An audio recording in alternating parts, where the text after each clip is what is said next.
Les enfants de Rada, cette Palestinienne tuée par les colons israéliens, n'ont pas encore séché leurs larmes que la fureur sioniste s'abat à nouveau sur les territoires palestiniens.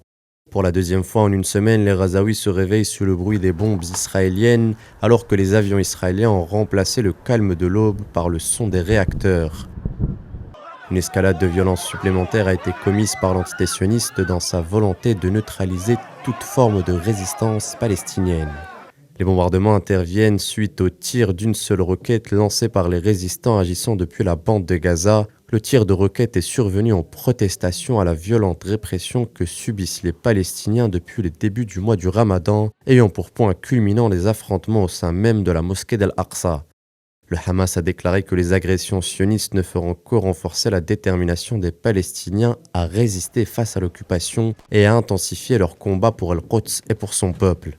Pour rappel, l'occupation israélienne a multiplié les actes de violence et de répression durant le mois sacré, ayant causé la mort de 18 Palestiniens et la blessure de centaines d'autres sous les balles des forces de l'ordre sionistes.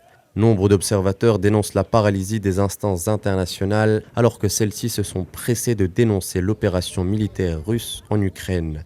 Concernant la Palestine, il semble que le bruit des bombes est aussi assourdissant que le silence de la communauté internationale.